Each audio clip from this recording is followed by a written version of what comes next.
The Futures Edge Show. I'm Jim Uriel. That's Bob Iacchino. That is Mike Arnold, Chief Strategist for Path Trading Partners. Before I start, some housekeeping. The popularity of the show is taken off. We get routinely 100,000 views. You guys are the best. It's because of you guys and the support.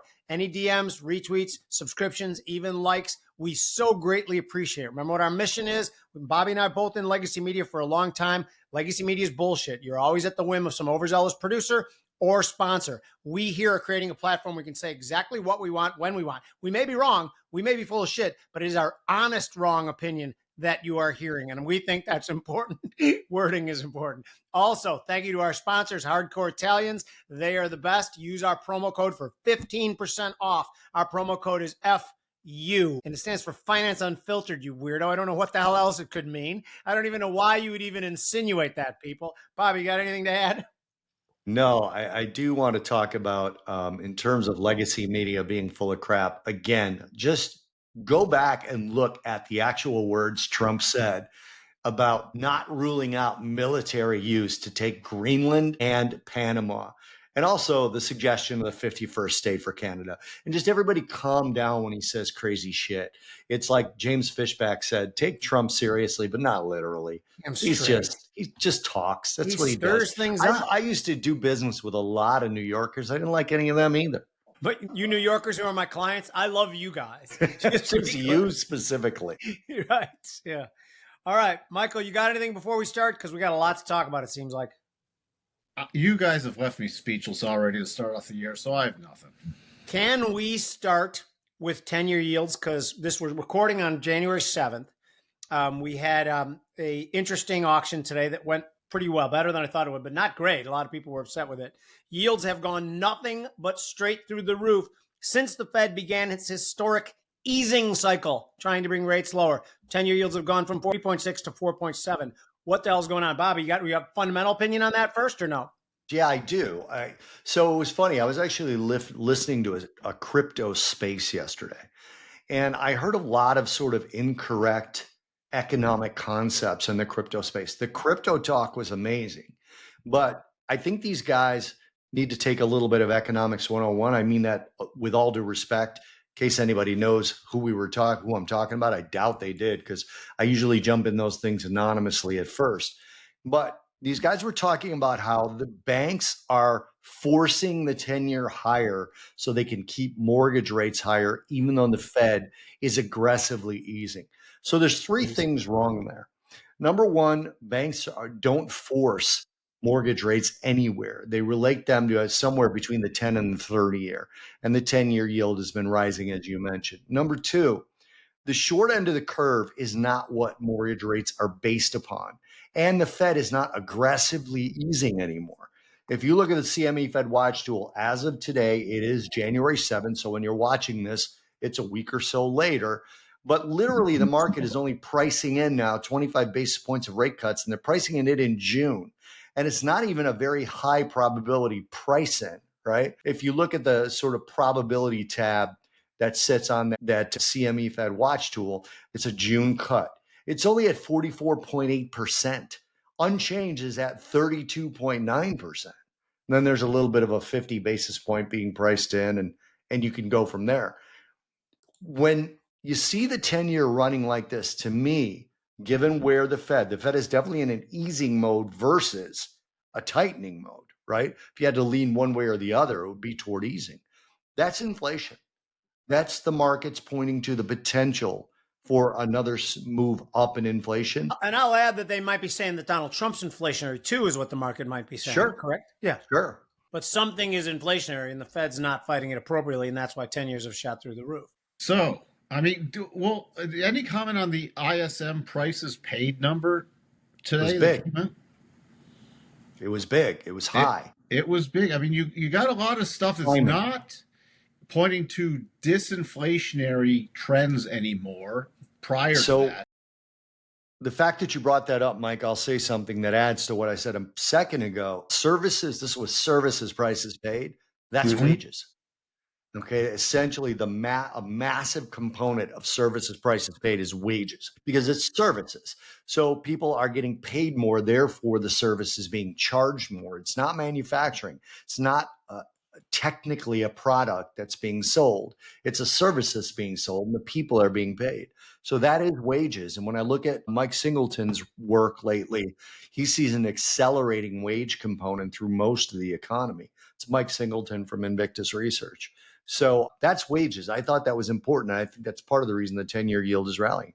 And even the manufacturing prices have not been good. They're sticky above 50. So it's not like they're dropping and prices of goods are dropping necessarily. And we have the potential of other stuff like overall ags are picking up inflationary. There's a lot of little stuff that's losing its deflationary edge, and that's even before Trump gets in. And if there's anything Trump does that stokes inflation. So, I mean, that's just from the fundamental. Now, from the technical standpoint, back right around the election, it shifted to, I mean, we're already rallying in yields, but that was really the tipping point. And the target was 4.7 based off the harmonics. And we ticked that off today. I mean, that's been the target since the beginning of November, and we just ticked that off. Does that mean it has to stop here? No.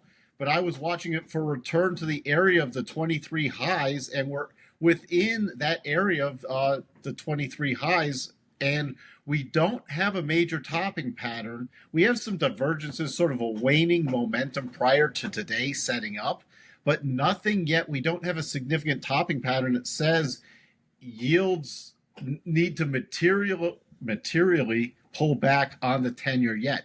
Any pullback, unless we set up a significant topping pattern, can still be bought on a short-term basis from our perspective. Now that can change by next month, but there's no pattern we can look at. Like when we look at the S&P, we'll see, hey, there's possible topping patterns in place. We're just waiting for them to potentially trigger. In the 10-year yield, there isn't a massive topping pattern. We actually have this is a monthly chart. We've run up. We've consolidated since October 23. We've been in a major consolidation pattern, and it's looking to resolve higher. So we could possibly break back into possibly even above 5% on the 10-year yield again. Is that a Head and Shoulders top, Mike, that went through the failsafe? This is a head. No, it was the too askew on the shoulders. It was not. Okay, fair enough. It was just a sideways. If you look at the weekly, it was essentially a pullback flagging pattern that we've now broken above the pullback flag also, which also says we could easily see, unless something materially changes very quickly, we could see yields eventually climb back above 5% on the 10-year, which I don't think will make Trump happy. Hey, Jimmy. Yeah. So you are the most interest rate experienced here of the three of us, specifically to interest rates. Is there a characteristic to yield? I mean, do you see like this sort of wide band of consolidation often, or is this sort of a different regime for you? Well, a couple things I'd like to say to it. The fact that the Fed started its easing cycle and rates and the yield curve has steepened is highly, highly unusual. I'm not even sure it's ever happened before to have them scream higher like they have. Now, to address your question, at least partially, 2s versus 10s usually trades an historic average about 105 to 109. What's it trading at now? About 40? 38? 34. 38. So I suggest that it has a long way to run. I think 10-year yields specifically are going up higher because it's three different factors. I think the market thinks that the Fed is easing too quickly and there's still inflation pressures. I think they think that Donald Trump in the short end in 2025 could be more inflationary than not because supply solutions take a long time to help inflation, and that could be 2026's thing. 2025 is probably aggregate demand picks up because of deregulation and tax cuts. So I easily think the 10-year could go to 5. And even if the 2-year underperforms, that's still going to only be around 60, 70, 2s to 10s spread, which I think is flatter than normal. The normal spread is 110. So I think, again, for a year, I said I have this trade on that a year, 6 months, and I did take it off and then didn't restate it. But I mean, I made good money on it so far, and I would still have it on if I wasn't an idiot. Does that make sense? It does. So when I do the Treasury settlements, because I track the yields every single day, I use the Department of Treasury, treasury.gov website, and I go to the official settlement page. And based on the settlements, we closed today, again, this January 7th, at 37 on the 2s10s. Based on the futures, it may have moved lower, as Mike mentioned, 34. Can you guess when the last time we had that high of a settlement was? No, when was it? April 8, 2022. That's a long ass inversion, man. That is unbelievable to me. April 18th of 2022, we Yeah, settled I see it. at 39. Yeah, I have the chart up right now from the Federal Reserve Bank of St. Louis. They're 10-2s. Yeah. Which, interesting enough, we just completed this is on a weekly basis, but we just completed. I was charting a double bottom pattern, which was triggered back in September 23. Finally, just last week, reached completion at 31 basis points. And then you can see right here what you're talking about just on this weekly chart. The last time we were at this level was roughly end April, beginning of May of 22. It's funny, you didn't really take a lot of heat taking that trade. No, just went sideways for a while and then broke higher. Yeah. And That's I one had of those- you guys know this. I had the Yeah, trade you on had that again. on. I Yeah. should have made beachfront property money, but I just made a couple grand because I didn't have the trade on huge. But I liked the trade a lot. You may divert the water from Colorado back into Colorado money. Exactly. I'm going to build a dam, so Mike has to be thirsty, Oh, boy. brother. Hey, Mike, I want to point out for those of you that watch this monthly show that we do with Mike, Mike was very right in the last show on the potential weakness coming in the equity market. So, Mike, I'll leave it up to you which one you want to look at first, because you didn't say that there was a trigger to the downside in the last show. You said there's a high probability for potential short-term weakness. So pick one. I don't care which one it is, because that's definitely come to pass. Well, let's take a look at the S&P. I mean, we started, it actually went to, we were running out of steam up here. We had a lot of divergences, and I said I was watching for the possibility of downside weakness. We got a huge sell-off on the 18th of December. And interesting enough, that's shifted the short term, the daily, to bearish mode for me. So I've been looking to sell rallies, and the daily is still in bearish mode. And even on this most recent run-up, could not get back above the 62.5 harmonic. And by the way, on the weekly, you see this weekly chart is still technically in bullish mode. Now, it might seem like an odd thing, daily in bearish mode, weekly on bullish mode. Well, the bullish mode on the weekly could be changing soon, especially could be shifting to neutral mode if we close below 5,900, which we have not yet. 5,900, is this the futures or the SPX? This is the futures, 5,900 on the March contract. Okay, now that would put me in neutral mode on the weekly, which means I can look for both buys and sells, but still bearish mode on the daily, which has me favoring sell patterns on the shorter term time frame. If we close, however, on the rally at going into Christmas that ended roughly on the 26th of December, and then Santa never showed up, it eked out just barely by a few points that it put it in technical double top territory. Now it's a sloppy double top, but that means the low from Friday, December 20th, which was 58.66. That's key. If we turn around and close below that, the targets to the downside are about 57.45, 56.83, 56.24. I'm really interested in that first potential target if we do close below that December 20th low, because that would put us back in touch with and this is a contracted back adjusted chart, but you can see the last time we tapped the 200 was back in August of 24, and now we've continued to run up, and we could easily revisit the 200 simple sometime in the next few weeks if we close below that 58.66 level. Mike, I have a question. Yes.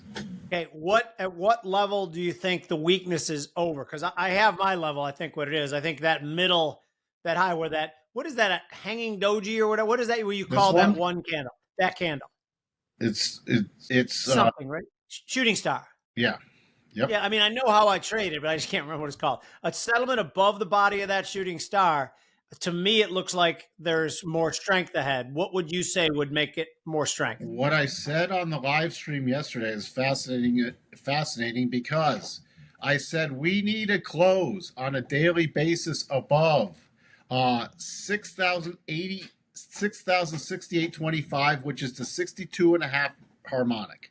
That is this purple line right here, because that shifts the probabilities. Yesterday, now this won't be out till next week, but yesterday on Monday the 6th, we came up that level to the tick and then sold off, and then today rolled over. So that level is even more important, not only because before yesterday it was a 62.5 retracement harmonic from the highs back on December 6th to the lows on the 20th.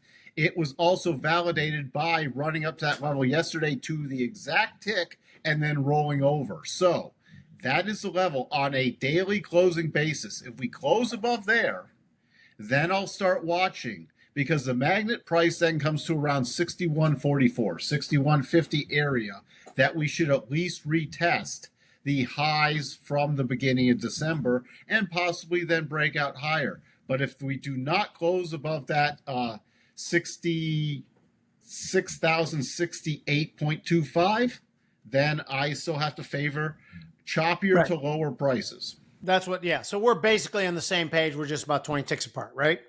Yeah, and then I see, because funny enough, that where you talked about the shooting star, that's exactly at the 75% harmonic.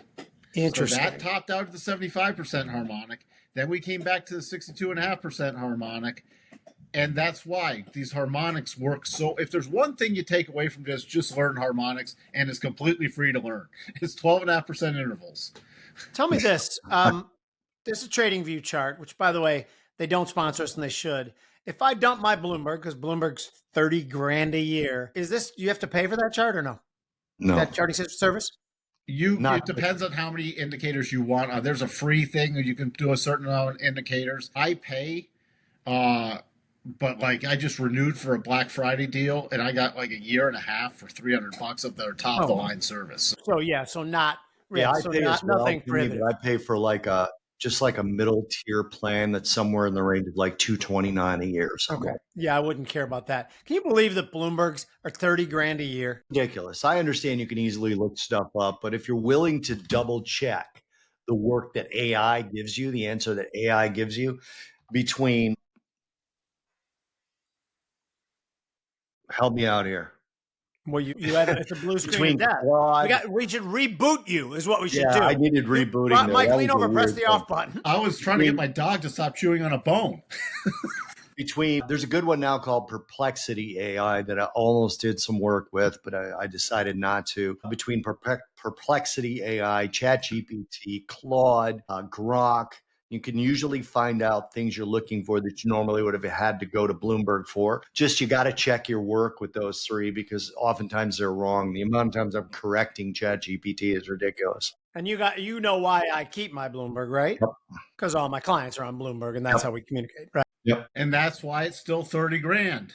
There's no question, right? Yeah. That's the only reason it's still 30 grand, because I know a lot of money managers that can't give it up because their clients are all on it. Yep, can't give it up. Right, what a nice system that guy had. Michael Bloomberg, I wish we would have thought of that. Yeah. Mm-hmm. Anywho, what do you want to look at now? Let's just jump to real quick. Also, just to reiterate, I'm jumping to the NASDAQ real quick, because the levels on the NASDAQ, now this has been confirmed. We actually have a double top pattern that was confirmed but not triggered. It was confirmed on Thursday, the 2nd of January. In order for the NASDAQ to roll over to the downside, we need a close below 21,006. So just remember 21,000. We close below 21,000 on a daily basis. We could also then reconnect with the 200 simple on the NASDAQ, which is down by about 20,200. So that's what I'm watching. Yesterday, again, straight to that 62% level. You can see the prior one, your shooting star, poked just above that 75% harmonic, but closed above it. We sold off. Then we hit the 62.5, nearly to, again, within a couple points of it, and then sold off today. So the levels that I'm watching for the NASDAQ, in order for me to get bullish and get out of short-term bearish mode, we need to close above 21,881. So just remember 21,900. We close above there, The two prices higher are 22,065 and 22,245. If we close below this 21,000, you have the first target below is about 20,450, and then you have the area of the 200 right around 20,200. Makes sense.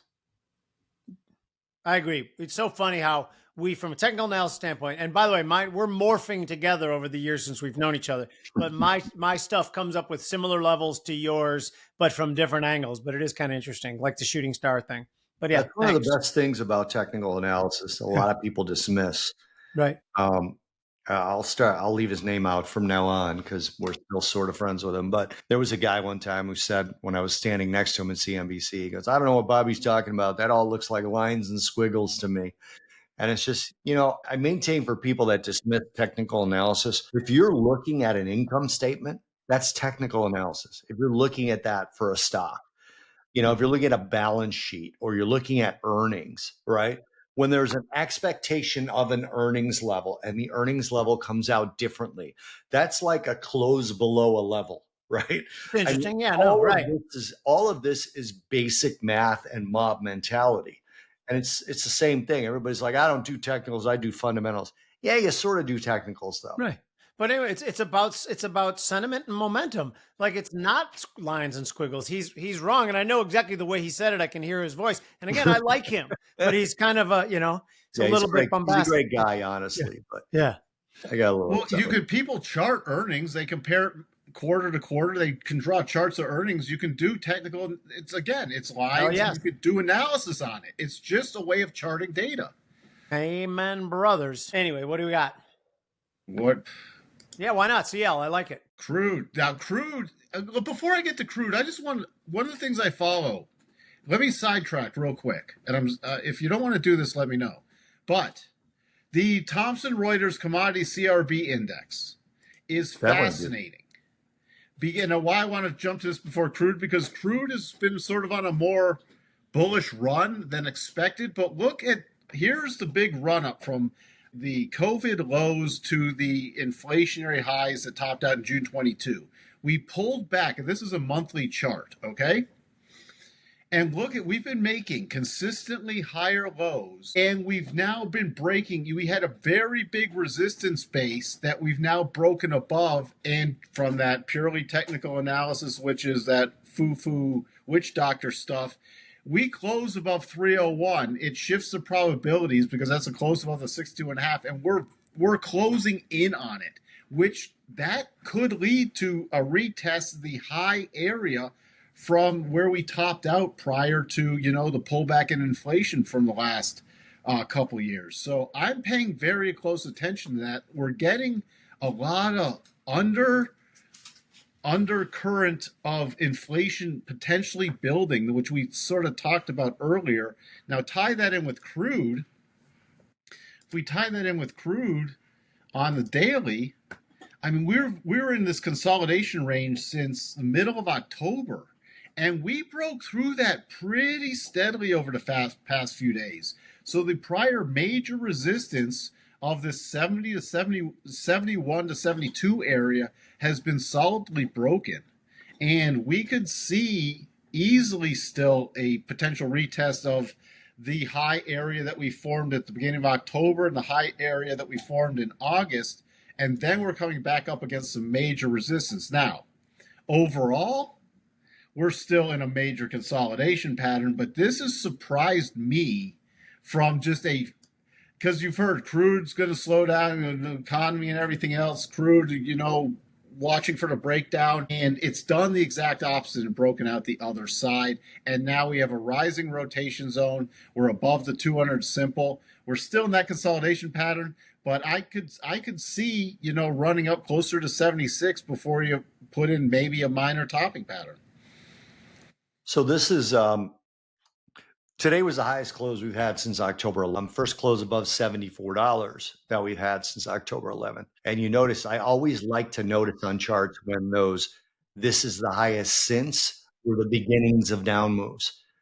So, an easy technical way to look at this, we're retracing a down move, right? But you saw that big, huge down candle on October 8th.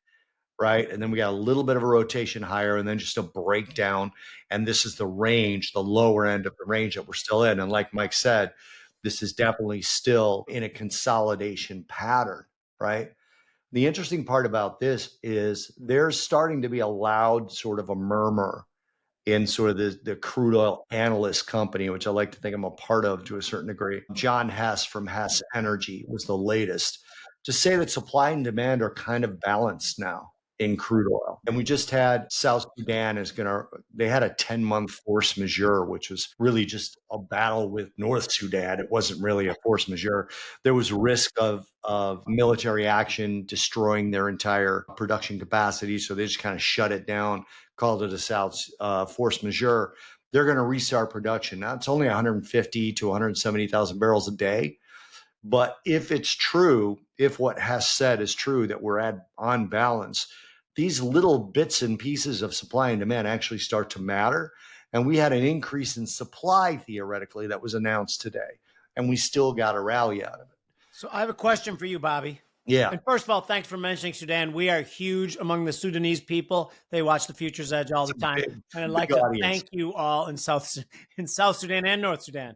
But anyway, do you think because my theory from a couple of weeks ago, it worked, but I don't even know if it was right. I believe that the market started to realize that Donald Trump's policies may boost aggregate demand in the short end before the supply side issues come in to make supply more prevalent. And I think the market realized that and was like, okay. And this is where the era of good feeling is in right now, is in crude oil. Do you think that makes any sense? It does, because again, you can't just turn production on. Right. Right. But you can turn demand on by cutting regulations and cutting taxes regulations. And of course, Biden, did an executive order in his last few days today, of right? His presidency, where he said, no more drilling in any of these lands. Now Trump's going to have to go in and reverse that, right? But it's just one more step to doing that. So yeah, there's definitely going to be, I believe, an influx of demand. You look at something so simple as the Trump tax cuts, which are due to expire, right? That theoretically he's going to go in and he should work very hard in the beginning to stop those from expiring, to extend those.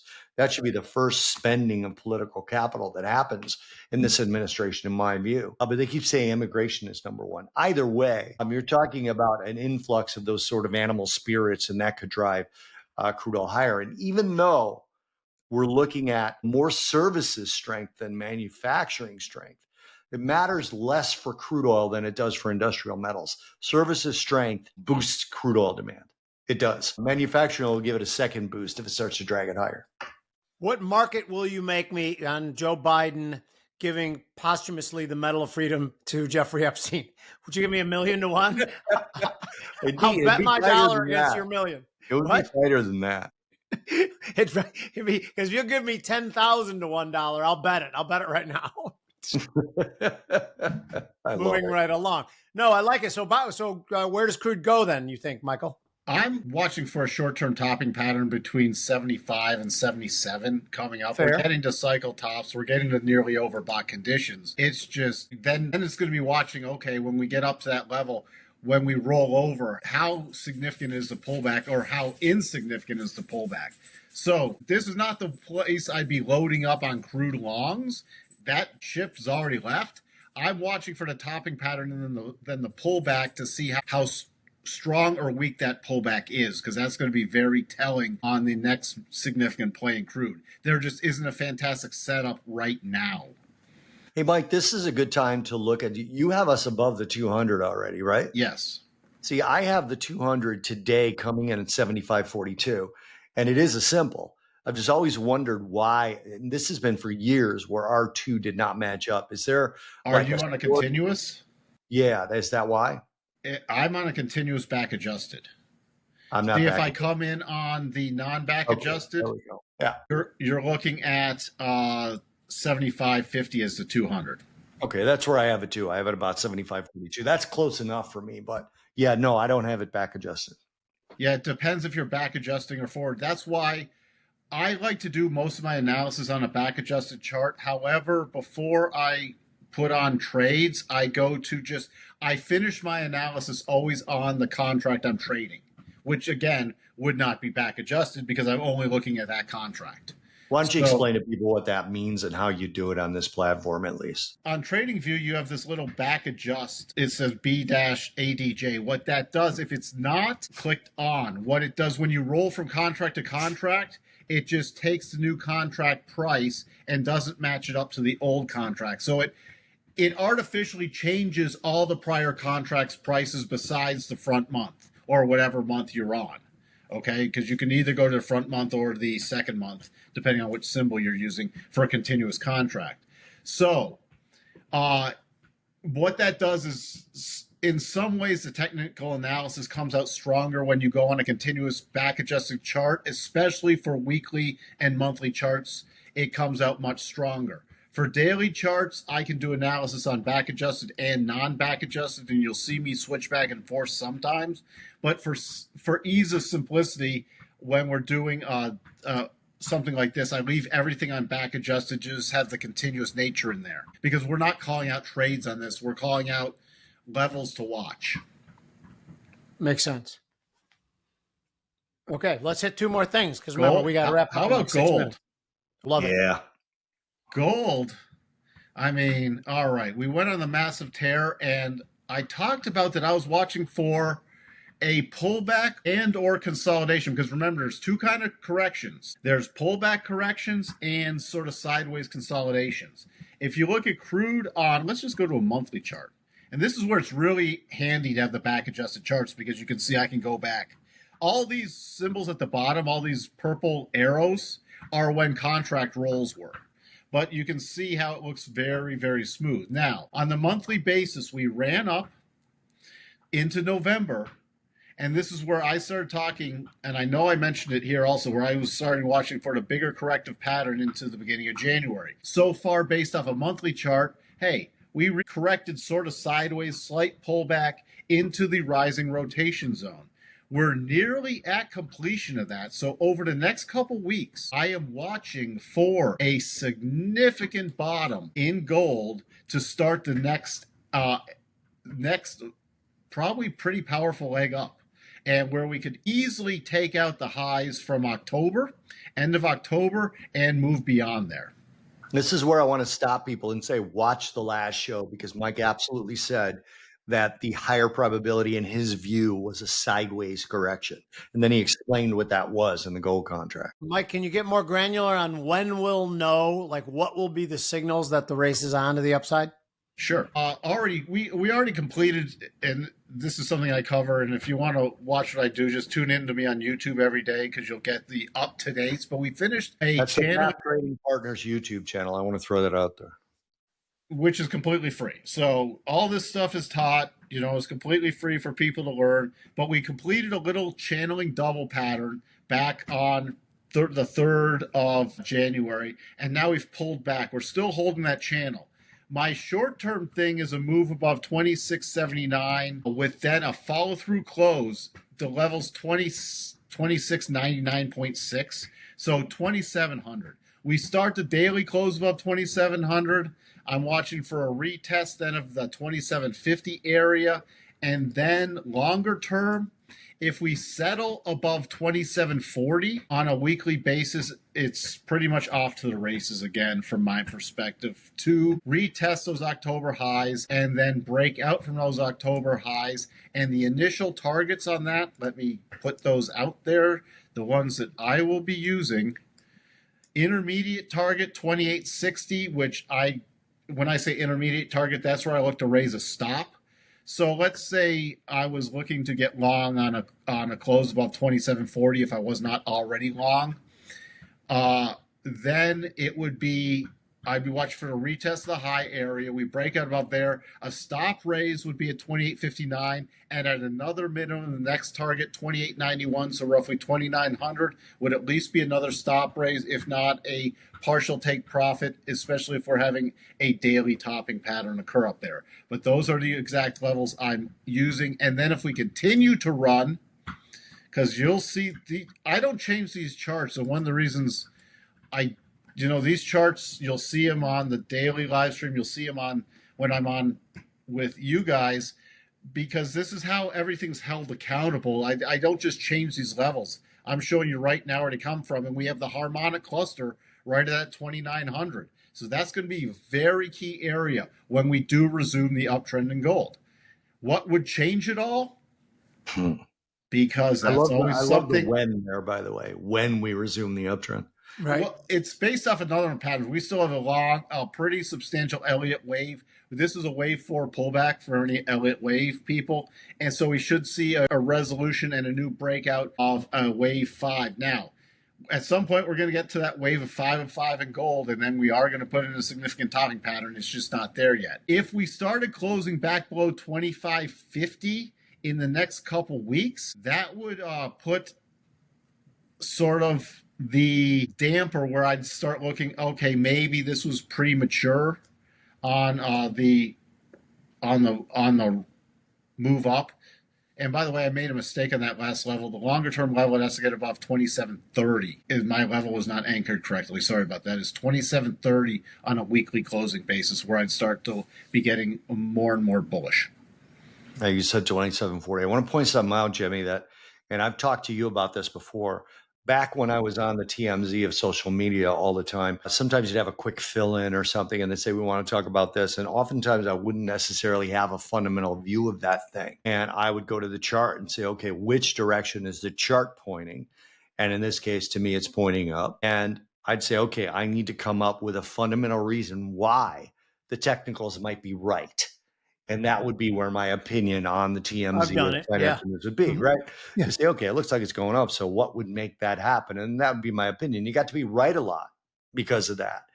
So when you look at this particular chart, it's inflation to me again, because gold is not an inflation. It's a three-headed monster with gold and inflation. It's gold, inflation, and what is the Fed doing, right? And if the Fed is not planning on fighting inflation, then gold benefits from an inflationary environment. Go ahead, Jim. Right. So I look at it similar to you going forward, but I look at it, I think it's an interesting story because what it is telling us, and I'd said this prior to the election, during the election, of the two candidates, I thought one was terrific for gold and one was pretty good for gold. Now, because the election was a binary, we'd kind of priced in a little bit of both. So we're taking out that premium because the one who was terrific for gold lost the election. So now is Donald Trump still pretty good for gold? So now we're in this kind of battle back and forth like, okay, he's going to, the dollar's going to be strong. Maybe we don't need gold. Yeah, but he spends a lot. Maybe we do need gold. Deficits might bump up in 2025. But then it all comes back to what you said. Is inflation going to be at about 2.7 to 3% over the next year? Probably. Buy gold. Yeah. So, Mike, I want to throw a wild card at you again that I'm sure you have all your charts on. Now, I'm talking about Bitcoin futures, but you can talk about whatever you want in the Bitcoin number. My question becomes, is there on the daily, is there a pretty simple double bottom there with a very short target? Look at that. It's already marked. Is there a double bottom there? And if so, did it reach your stop on the move today? Is there a double bottom? We had a double bottom past here that never triggered, and then it turned into a triple. Okay, see, I don't have, looking at the Bitcoin futures, I don't have that where you're. I've done a lot of analysis on the cash versus the futures. Yeah. And since the futures ignore the weekends. Okay, good enough. It actually messes up a lot of technical patterns. So that's why I follow the cash. But you could theoretically trade them in the futures. You can trade them in the futures. I do the analysis. And this is, we've only had the Bitcoin futures now for a few years. But in that few years' times, it's completely tradable in the futures. But I do the analysis on the cash. I did a webinar yesterday on Bitcoin futures.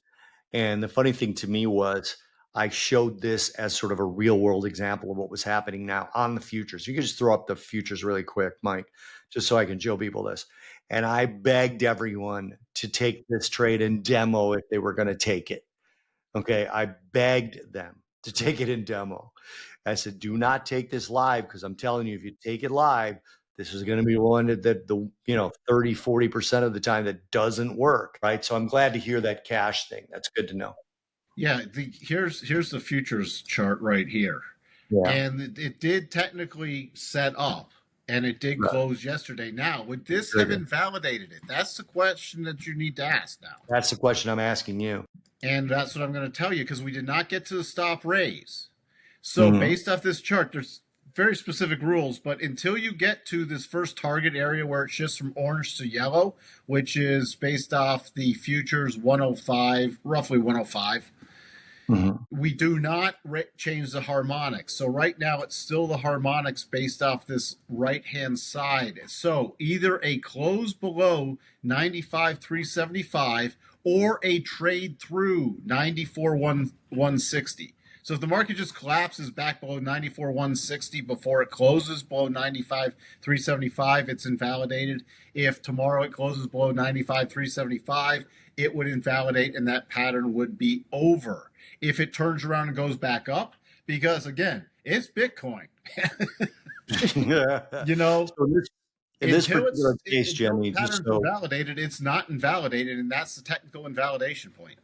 just so you know, the way that I would trade this particular one is when there's these doubles that close so far above the trigger, I put in a stop to buy the pullback, which obviously would have been filled today. Now, I did not do this trade. Part of the reason, if any of you who watched the webinar yesterday are hearing me now, I said it to you yesterday, not in this. I also left a lot of key points out to try and discourage people from taking this particular double bottom trade. But I would have bought a pullback, so I would have gotten in basically just barely above that 101,435 peak there. I probably would have got in about 101,438 or something to that effect. And then I have a fail safe stop in, which is what Mike talked about, whereas if it just runs away, I call that a fail safe stop, right? And then I would be looking for a close below the secondary level that would get me out on the close. But again, futures, like the close, it could be any time because Bitcoin never stops on the cash side. Correct. You know what I did today? As soon as that candle turned red today, I hedged my Bitcoin position by, drum roll, buying put spreads in MicroStrategies. That thing is a Bitcoin might not be a Ponzi, but that MicroStrategies thing, I have it's a complete, no confidence. It's a complete Ponzi. Issuing convertible debt to, I mean, and he was 24%. MicroStrategy was 24% of all Bitcoin transactions in 2024. This thing's going to blow at some point sky high, MicroStrategy. I'm going to have put spreads on. I can guarantee you that. As a last thing, Jimmy, unless you have something else you really want to. Hey, can we look at a couple other charts really quick? Do you mind? There's a couple stock charts. I want to look at the MicroStrategy stock chart, but go ahead. I'll do MicroStrategy's up there right now. Then give me two other quick things I want to tell people just to keep an eye on. MicroStrategy, this is MicroStrategy. We had vertical up, pull back. The secondary reaction, interesting enough, came up and has not gotten above the 62.5 and failed both times and rolled over. I'm watching still for rollover plays. The only thing that would shift, and this would be a very short term, meaning something went haywire again and everybody's piling in MicroStrategy, would be a close above 446. Other than that, I'm watching for rollover plays and this thing to unwind easily back down to around 200. Amen. That's what I think too. A question for both of you. Why would anybody buy MicroStrategy rather than just buying small amounts? It's a leveraged bet on Bitcoin. But who the hell needs a leveraged bet on Bitcoin? This is insanity. It's volatility. That's my point. God. Man, well, this is a weird world. Leveraged ETFs that are out there, 2 and 3 times. There's so many stocks now that with a specific ETF, which is just a leveraged bet on that stock. This market money into a gambler's like panacea. I mean, it's ridiculous. I agree. All right, what were the other two you want to look at, Mike? I want you to. Well, by the way, did you see the Nvidia bar today? Yeah. Wow. All right. We have why I'm bringing up Nvidia is there's a weekly potential double top. I don't care if you trade Nvidia or not, okay? Because I'm not advertising trading it at these levels, but if Nvidia closes below 126.86, so just remember 126, we could trigger a massive weekly double top. That's one thing I'm watching. Also, Broadcom on a daily has a potential double top, and this would be out of the way of the rotation zone if that were to trigger. Why these are two of the high flyers that have been carrying the market recently still higher. And if Broadcom closes below 217, it triggers that daily, and that could lead to a gap fill back to their breakout from the earnings. The target's pretty much that full gap fill. Those are two things I'm watching, not recommending for trading it from a stock perspective, because if they do trigger, I'll even get more bearish and start watching for what we let off the show with, for those potential NASDAQ and S&P double tops to trigger, and then we start getting the bigger pullback in the stock indices. And you guys both agree, like, people think, okay, maybe we'll just rotate out of NVIDIA and the high flyers. That's not going to be as smooth and as elegant as people think. It's not easy to rotate out of something when it's gained so much market share. Well, again, you had the CEO of NVIDIA talking at CES today, which was supposed to be, and it opened at a new all-time high and then dropped 6%. You start breaking down from some of these key levels, there could be a pretty massive rush to the exit on these things. And, you're going to be competing with people like, as the stampede goes, it's going to be like a Who concert back in the 70s. Yep. Well, people to know, right. I know from personal history, Mike is not a perma bear at all. He doesn't care. Not even close. Yeah. I've been saying, we've still been in buy, we've gone to short-term pullback mode, but it's still in weekly mode. We're still in potentially buy the dips.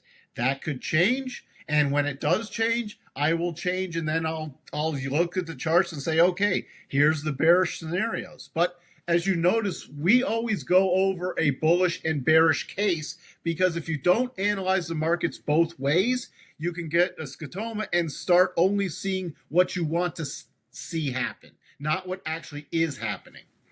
I like that. I will be looking up scotoma as soon as Jim. There's no question about it. Mike, a quick question for you. Do you have like retirement 401k money that you don't touch, or do you trade all your money? There is some that, I'll rotate some stuff in and out of longer term things based off longer term market trends.